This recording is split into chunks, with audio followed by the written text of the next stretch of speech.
ขนาดนี้3x2พี่น้อง3x2ถือว่าใหญ่เนาะขุ่มลงมาหน่อยพอแห้งแล้ว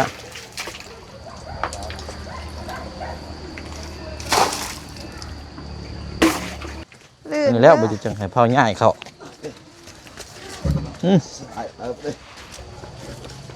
หมุนหมุนโอเคนี่ละกาชีจงทางทีมงานนำแล้วแบบว่าสีขาไก่ให้ประมาณจากตัวว่า4 ตัว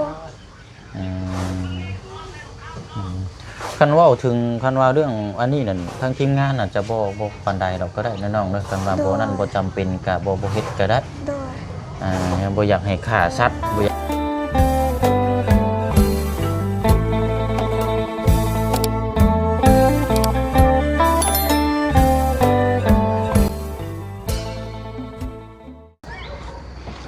Kayaknya pedeknya je dah ditumpuk kan.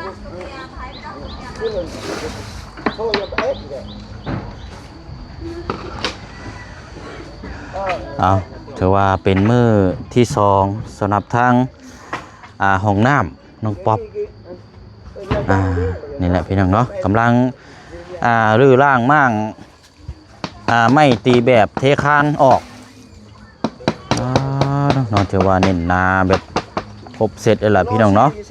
แต่ว่าเนื้อที่สถานที่มันอยากพกเหือเนี่ยจังน้อยเด้อพี่น้องเนาะมันด้วยความที่มันแปลกเปื้อนนี่แหละพี่น้องเนาะคอนเสิร์ตกันมันยังบ่แห้งบ่ก้อยมันก็เลยการจับโยกย้ายมันก็ลำบากเนี่ยจังน้อยนะพี่น้องเนาะก็เลยเปื้อนแล้วก็หกเหือเนี่ยจังน้อยเนาะทั้งสิ้นละย่างสิพลาดล่มเลยพี่น้องเอ้ยระวังได้นี่ทางสร้างเขาเนาะโจมดินบล็อกมาดูพลาดรถโว้ยปั่มรถพอแห้งแล้วเจ็บอีกแล้วพี่น้องเอ้ยเนาะเอาอันนี้ก็จะเป็นมุมนี่แหละพี่น้องหลังจากตั้งเสาขึ้นเทคานมื้อนี้อาจจะได้ก่อแล้วก็ตั้งวงกบได้นี่เนาะวงกบเฮานี่เดี๋ยวสิถามเบิ่งทางทีมงานก่อนเนาะทางบ่ตูนก่อนทางบ่ประธานป้องก่อนพี่น้องเนาะเพราะว่าเราซื้อมากะนี่แหละพี่น้องเป็น2บงเอาขนาด70เนาะห้องน้ำ70พอสูง180ก็ได้พี่น้องกำลังรื้อม่างอยู่ก็เลยสิได้ก่อแล้วก็สิได้เห็นความคืบหน้าน้ำกันมื้อนี้อาจจะลายเติบแล้วล่ะมื้อนี้พี่น้องเนาะขนาดนี้3x2พี่น้อง3x2ถือว่าใหญ่เนาะใหญ่ซ้ำกันกับบรรดาห้องน้ำเพื่อนน้องปูนาจะกั้นห้องท้ายเนาะหรือว่าห้องวิทย์นั่นแหละพี่น้อยเม็ดซาวผมกว้างคมยาวตัวนะซ้ายมือและหลังจากนั้นดึงมาพี่นะแม่นเอาเป็นห้องอาบน้ำเลยแต่ว่าห้องวิทย์ห้องอาบน้ำมันจะอยู่ห้องท้ายจะอยู่เทิงพี่น้องนี่แหละเนาะเพราะว่าห้องอาบน้ำให้มันเป็นห้องท้ายพุ่นอาบน้ำทะลุลงไปเลยไปพุ่นเลยนะพี่น้องเนาะโอ้เนาะเอาอยากไปเปื้อนแน่เนาะขี้ตมมันก็ยังเหนียวอยู่ทั้งสร้างเขาเนาะเบิ่งเด้อคอยย่างได้พลาดหลดปัดโถพอแห้งแล้วเขาเบิ่งนี่นะปูเจ็บลายเติบอยู่ได้พี่น้อย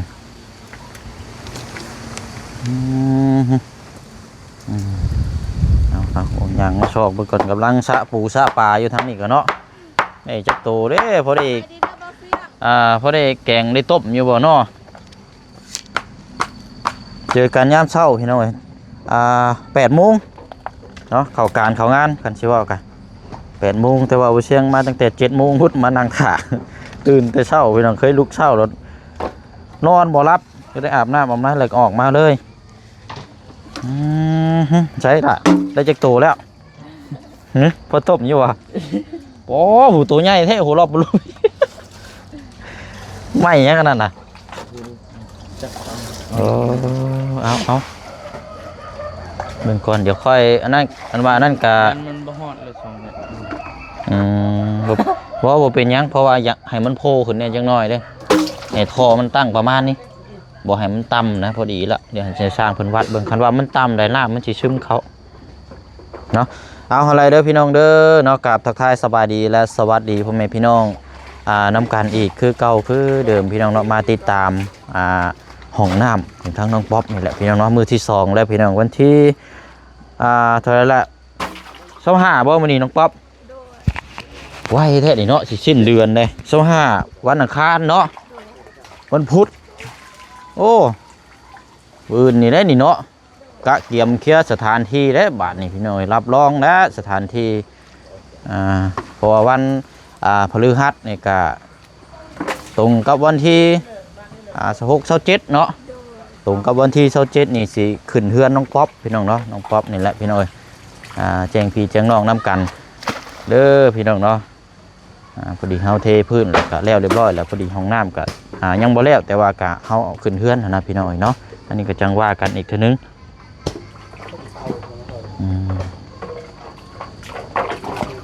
มื้อก็จะได้กะเกียมโอ้ในอยู่ในกินได้เนาะ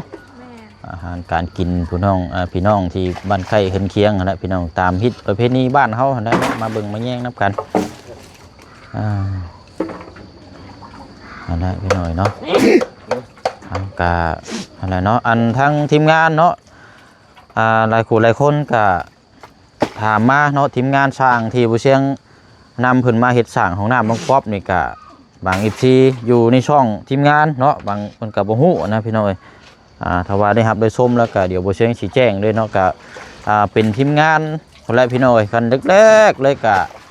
สร้างบ้านของทางน้องลาลาเนาะตามมาก็บ้านน้องอ่อนเมลูกซีเนี่ยพี่น้อยเนาะห้องน้ำห้องครัวแล้วก็ตามมาล่าสุดกับบ้านปุดมีตู้พันล้ออยู่บ้านแกงหลวงในสร้างเฮือนนะพี่น้องตามมาบัดนี้ล่าสุดอีกต่อกระเทิบให้บ้านน้องพลักบ้านหาเจืองนี่แหละพี่น้องเนาะสุดท้ายกับมันนี่แหละพี่น้องมาเจออยู่นี้บัดนี้เนาะพอเพิ่นว่าหางานให้แน่พอได้ซื้อข้าวซื้อน้ำพอได้อยู่ได้กินมาซะเนาะกะผู้เชี่ยงก็ได้ดึงพอเพิ่นมาให้เฮ็ดเวียกอยู่นี้พี่น้องเพราะว่านั่นแหละเนาะคันสิว่ากะต่างซอยกันต่างเบิ่งแย่งกันพี่น้องเนาะสร้างนี่ก็หลายพี่น้องเบิดเนาะเพิ่นก็ถามผู้เชี่ยงแต่ว่าด้วยความที่เฮาสร้างความคุ้นเคยแล้วกับทางเพิ่นก็พอสร้างเพิ่นก็ว่าขอนะพี่น้องที่ผ่านมาเพิ่นก็ได้งานนำเฮาแล้วก็เพิ่นก็มีเขามีน้ำมีอยู่มีกินทั้งครอบครัวก็ถือว่ามีความสุขเนาะพอดีอยู่ได้กินหรือว่ามีงานมีการก็ดีได้พี่น้องเนาะเพราะว่าเขตแถวนี้นี่หางานนี่ก็ยากเลยแหละพี่น้องเนาะเพราะฉะนั้นก็มีงานแบบที่งานส่วนโตนี่เฮาเฮ็ดไปเฮาเฮ็ดไวเฮาเฮ็ดดีคุณภาพดีเฮาอาจจะได้มีงานเฮ็ดอีกต่อไปเนาะแล้วก็ราคาบ่เกินบ่สูงพอฟังเนาะตามเหตุตามผลตามเบิ่งปัจจัยเนาะเฮาก็สิมีเวียกมีงานเฮ็ดตลอดเนาะอันนี้สำหรับทางเรื่องสร้างและพี่น้อยกันชื่อว่ากับงานดีงานไวโอเคแบบว่าตรวจจัดแล้วก็งานโอเคนี่นั่นแหละพี่น้องก็มักเนาะแล้วก็ทั้งทีมงานเฮาที่หลักๆเลยก็คือบ่เชียงตามเวียกตามงานนี่ถ้าเห็นงานคือไวนี่ก็โอ้ดีใจนำได้พี่น้องเนาะเอาอันนี้ก็รุ่นชมน้ำกันเนาะว่าสิจักมือจักวันอันนี้กับพี่น้องมอบให้ทั้งสร้างเพิ่นเฮ็ดเวียกน้ำกัน3คนแต่ว่ามาเฮ็ดทั้งน้องป๊อปนี่อยากแจ้งทั้งสร้างเพิ่มเติมเลยนะเพราะว่าโชว์ไลน์นี่มีแต่บ่เสียงมาถ่ายคลิป อันนี้ทีมงานน้ำกันเกือบเม่นไปเลยพี่น้องเพราะว่ายันว่ามาพอสร้างว่าเอ้าคือมาหลายคนแท้นะพี่น้องกะเพราะว่าทีมงานเขาเนี่ยมันเกือบ10 กว่าคนแหละบ้านน้องป๊อปนี่มีส่วนร่วมน้ำกันหลายคนเนี่ยก็เลยยันว่า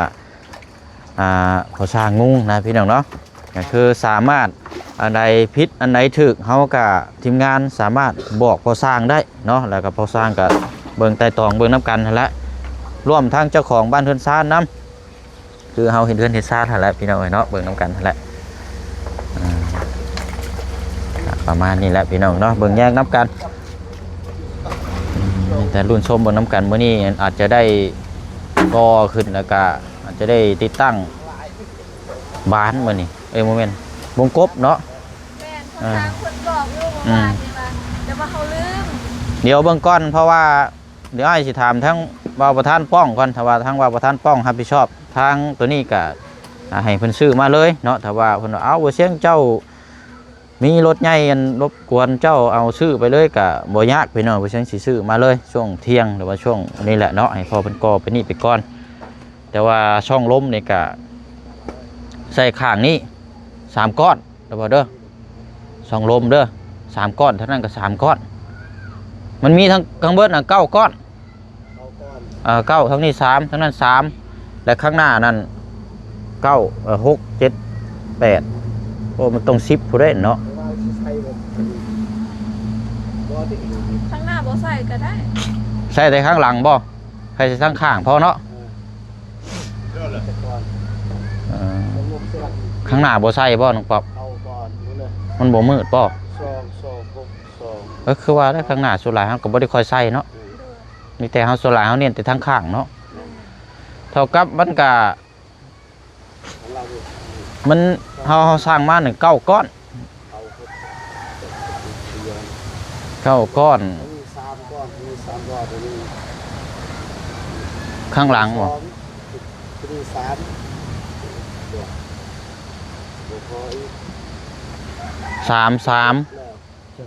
เรียก3ก้อน 6 3ก้อนเหลือ ตรงนี้ก็ใส่3ใส่ข้างหลังเอาบ่น้องป๊อบใส่ข้างหลังเอาเบิดเลยเนาะ2ห้องเนาะเท่ากับนี่เฮาต้องมาเพิ่มอีก2บ่บ่9เด้1 2 3มาเอามาอีก3เนาะจะได้2อีกอันนึงอีก1บ่10ก้อนพอดี10ก้อนบ่เดี๋ยวเลยพี่น้อยไล่มันก่อนมันคือสมองแบบคือสีเลอๆนี่จังหน่อยตื่นเช้าลายก็บ่ดีคือกันได้นี่คนเฮานี่ก็ได้เนาะข้างหลังนี่ใส่2ก้อนก็ได้2ก้อน2ก้อนก็3 6 7 8 10เอามาอีกก้อนนึงเนาะเอามาอีกก้อนนึงโอเคเอาตามนั้นก็ได้เดี๋ยวบ่เชิงเข้ามาเดี๋ยวสิซื้อเซ็กสลดมาก็ได้มาพร้อมกับอันนี้โดยแล้วเจ้าก็ชุมนี้ไปก้อนก็ได้พอเด้อก็เป็นก่อนก็ได้ข้างหน้าเดียวตามมาเนาะท่านนี่ดอกท่านพี่น้อยโอเคเดี๋ยวช่องลมมาเพิ่มอีกก้อนหนึ่งเพราะว่าใส่ข้างหลังพี่ยังละ2เพราะห้องน้ำเรามี2ห้องมาเนี่ยข้างหน้านั้นปิดเลยก็ได้เพราะว่ายันอะไรเนาะบ่เสียงวงประตูหั่นแล้วก็บานหั่นเอาสังกะสีเอาบ่เป็นไม้เลยเป็นไม้เป็นไม้เลยแหละมันจังทนเลยเป็นไม่เสร็จเป็นไม้เลยเป็นไม้แล้วก็ซื้อสีมาทาเอาก็อย่างให้มันนั่นกันคักละเป็นแบบพลาสติกนั่น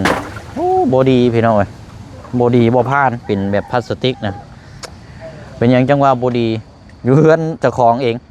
อยู่เฮือนบ่เสียงเองแหละห้องน้ำอยู่ข้างนอกนะใต้แท่งน้ำยังบ่ทันได้พอปีครับรุดออกบ่เลยโอ้ยไหวนี่ดื้อมากเห็นไหมอยู่นั่นกันมันเป็นยางจับน็อตรุดออกคุเยื่อยๆเลยเลยไม่แต่เห็ดเอาเป็นประตูไม้ดีกว่าเนาะมันจังอันนี้แน่ปะเนาะเบิ่งน้ำกันบ้านนี่โอ้ยังตายตึบอยู่บ่โมเมนต์ว่าซะแล้วก็ตกลงมาอีกใช่ป่ะนี่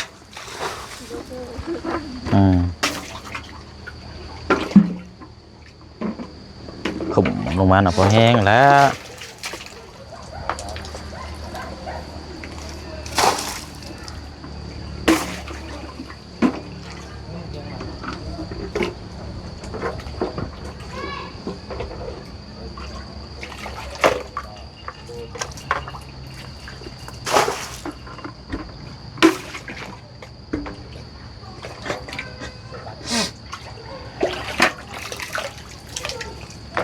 บ่อน้ำมันซึมออกน้ำได้นี่เนาะน้ำมันซึมออกบ่อน้ำแล้วมันบ่ได้อันนี้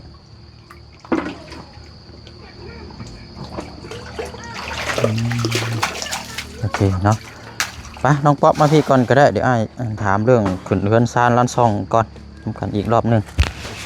แต่ว่าผลก็คือสีนี่ด้วยพี่น้องไปล่างมันอยากเปื้อนนี่แหละพี่น้องโอ้รถเทะเนาะวังเด้อสร้างเขานี่เนาะยางระวังดิ พลาดลงเลยนี่ป๊อดโธ่บ่แห้งแล้วตุ่มเลยโดดได้นี่เอาให้สร้างเพิ่นเทผสมอยู่นี่เลยพี่น้องเอ้ยเพราะว่ามันจังง่ายแล้วก็เวลาปูนมันจังบ่เสียเพิ่มอีกคันสิเว้ากะก็ได้ให้ผสมอยู่นี่เพราะว่าอยู่นี่มันเป็นพื้นฐานแข็งโตอยู่นี่อยู่แล้วแล้วก็เฮาก็ยังบ่ทันได้มีเวียกงานนะพี่น้องให้เพิ่นผสมอยู่นี่เลยบ่เชียงนี่แหละบอกเพิ่นเมื่อวานนี่เอาล่ะอันว่าสิผสมอยู่พุ่นเอาเป็นฐานไม้มันก็สิเปลืองปูนอีกแม่ก็เลยเอาเป็นอยู่นี่เลยจบแล้วล่างประมาณนี้พี่น้อยก็สิง่ายก็นั่นแหละนิ่นทั้งสร้างเขาทำและเรื่องปูนเนาะประหยัดได้กับประหยัดดีน้ำคือกันเนาะ ประหยัดให้เขานำเนาะประหยัดไล่ก็เอาประหยัดเต็มที่เนาะนั่นแหละพี่น้องอันนี้ฉีดแล้วบ่น้องอันนี้นะแม่นสีดได้เสาแล้วโธ่เนาะพี่น้องตักแล้วป่านนี้เนาะแข็งปุ๊บเลยนี่แล้วนี่แล้วคันว่ามันนั่นก็ตอกออกเลยแล้วล่ะนี่ตัวใดตอกออกแล้วก็เอาหาดินมาส่วนใช้เนาะโดยดินมาส่วมใส่แถวขอบนี้โดยมันยันเด็กน้อยเตะแล้วปกติเดียงเอาเขาในเลยบ่กะบ่ได้นั่งเลยโดยได้นั่งโจมนั่งตั้งไว้นี่เนาะพอทีมงานมาแต่แค่นี้มันบ่เปื้อนเลยนะ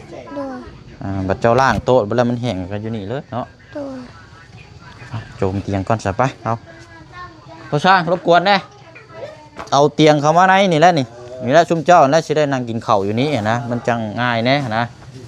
บ่ได้อันนี้อันนี้มันเปื้อนโพดนะมันย่างรถติดขี้โตมอยู่นี่มันย่างเปื้อนอยู่นี่จักในใดเนาะเอามันจบเลยซะแต่ว่านักเท่าไรล่ะเบิ่งได้เดี๋ยวไหนว่าน้องป๊อปมาพี่ก่อนก็ได้จะเอามาจับกล้องงานเบิ่งเด้อแป๊บนึงเด้อเอาไหนบ่เอาทางคนละสองอุ้ยเห็นบ่ว่าอยู่กินนี่แล้วไปดูจังให้เผาง่ายเขา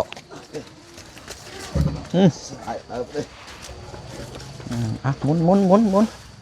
สิโอเคนี่ละคือวันนี้นั่งกินข้าวกินน้ำอยู่นี้ไผ่มาก็นั่งอยู่นี้บัดเวลาเราล้างน้ำก็จังล้างฐานนั่งอย่างมันไล่ลงไปพุ่นอีกทีนึงให้มันสะอาดนี่เลยอันนั้นเปื้อนพี่น้องเวลาเราเหยียบขี้ตมมาเบิ่งเปื้อนเบิดแถวนี้เขาอย่างมันบ่มีหม่องนั่งนี่นะ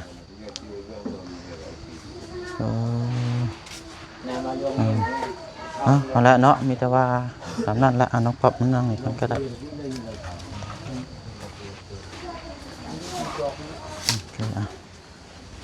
นั่นแหละพี่น้อยเรื่องอาหารการกินในอยู่นั่งกินนี่จุฬานี่แบบใดเนาะขึ้นเทือนขึ้นซานลานซองอยู่พี่แบบมีแต่สั่งงัวแบบเขาสั่งข้าเจ้าค้างัวเขาก็สั่งเอา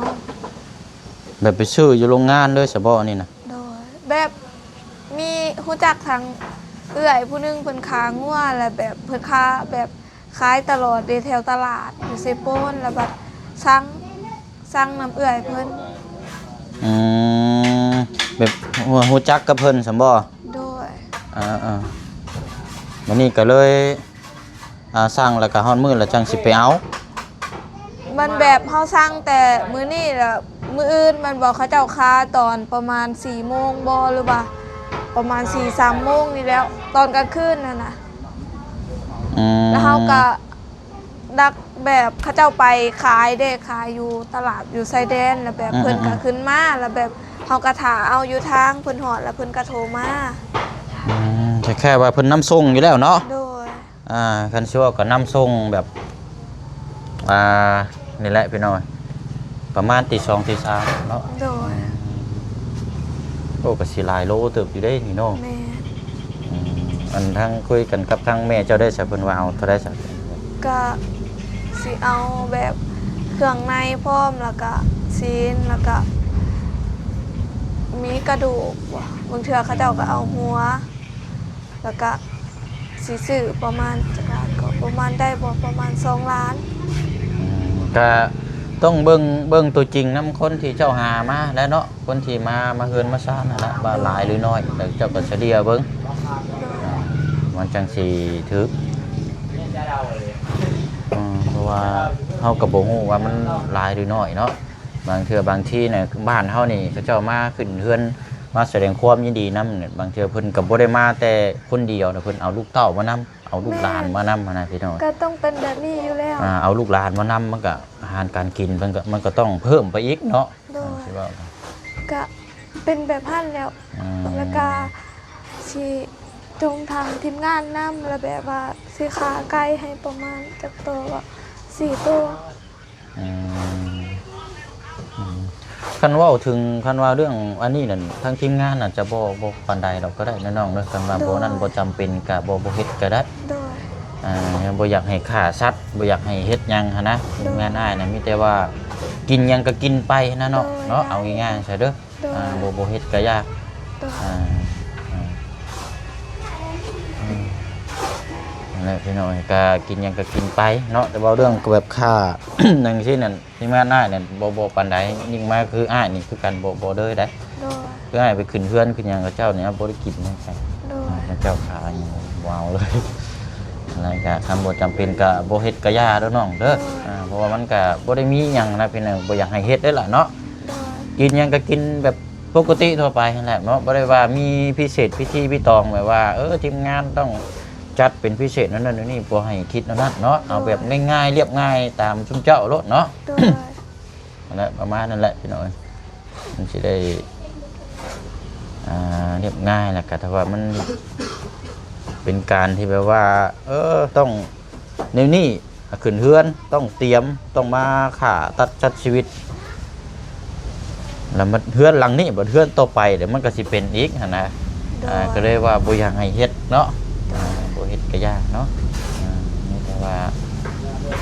มีหยังก็แจ้งบอกทีมงานนั่นแหละกินลาบลาบชิ้นไปซั่นก็ว่ากันไปเนาะ โดย บ่ต้องว่ามีพิเศษพิธีพิตองเพราะว่าเอามาแล้วก็ต้องมาฆ่าสัตว์แล้วก็ต้องมาฆ่าไก่ฆ่าหยังนะพี่น้อยก็บ่อยากให้เฮ็ดเนาะ โดย ถ้าเฮ็ดไปทางครอบครัวสมเจ้าก็เฮ็ดได้โลดบ่เป็นหยังเนาะ โดย มันเป็นมื้อดีมื้องามสำหรับทางเฮือนซาร้านซ่องทางครอบครัวสมเจ้าซะเนาะ โดย เพราะว่ามื้อก็นี่แหละพี่น้องสำหรับอ้ายได้นี่นะ โดย แต่ว่าทางทีมงานอีกอย่างหนึงก็อ้ายก็บ่ฮู้นำได้เนาะ โดย แต่อ้ายคิดแบบนี้แต่แรกมา โดย พี่น้องแต่ว่าถ้าเป็นไปได้ก็อยากประมาณนี้แหละเนาะอะไรอันไหนมันง่ายสุดกับประมาณนั่นแหละเนาะ โดย ก็บ่มีไผว่าดอกทีมงานก็ว่าเฮ็ดแล้วก็แล้วซอยก็ซอยไปก็คือขอให้ทั้งทีมงานนั่นขออย่างเดียวก็คือ มีแต่ได้เฮือนได้ซ่านอยู่บ้านเฮือนซ่านร้านซองได้ทุกสิ่งทุกอย่างแล้ว โดย ห้ามเล่นในคุณแค่นั้นก็พอ โดย เนาะห้ามเล่นในคุณเป็นหยังจังวางสั้นก็คือล่าสุดนี่มันก็มีเคสหนึ่งที่เราพี่น้องติดตามอยู่เนาะแต่ก็บ่อยากให้มันเกิดเนาะเพราะฉะนั้นก็ทีมงานไปมาหาสู่ให้ทักถามข้าวเพิ่นมันก็บ่ได้เสียหายหยังดอกเนาะเพราะว่าเพิ่นก็เป็นคนหนึงที่ซอยเฮาถ้าเพิ่นบ่ซอยเฮาก็คงสิบ่ได้มาอยู่จุดนี้เนาะ นั่นแหละพี่น้อยก็เอาง่ายๆซะห้ามวันลืมบุญคุณแล้วก็ไปมาหาสู่กับทักทามเพิ่นก็ดีใจแล้วเนาะวันว่าเฮ็ดเฮือนเฮ็ดซ่านแล้วเด้อนี่จากผ่ามือกลายเป็นล้างมือเด้อนี่ก็โอ้พี่น้อยมันอีกแนวหนึงได้เนาะ โดย นั่นแหละก็เราจะติดตามเบิ่งน้ำกันเนาะหลังจากเฮือนซ่านร้านซองได้หยังทุกสิ่งทุกอย่างก็บ่แม่นว่าสิ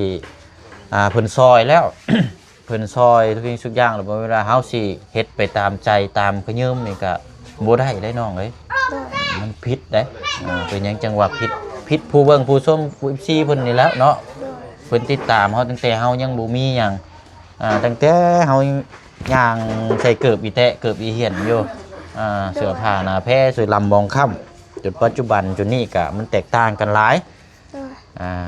ทั้งนั่นแหละมันผิดก็คือผิดผู้เบิ่งผู้ชม FC ที่เพิ่นติดตามนั่นแหละเนาะอันสิว่าก็เพราะว่าเพิ่นส่งกำลังใจก็มันก็เกิดได้จากศรัทธาทั้งผู้ใหญ่ผู้ชมคือกันเบิดเนาะเฮาได้มาแล้วเฮาก็รักษาคุณสมบัติบ้านเฮือนซ่านล้านซองรักษาไว้ให้ดีชั่วลูกชั่วหลานเฮาบ่อยู่เฮามีครอบครัวเฮาไปอยู่บ้านอื่นก็ให้คนอื่นอยู่แทนให้ลูกให้หลานลูกเต้าใหญ่มา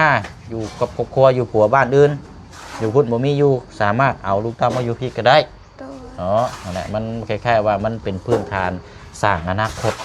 เด้อน้องเด้อให้มองอนาคตไกลๆอย่างนี้นี่นั่นแหละ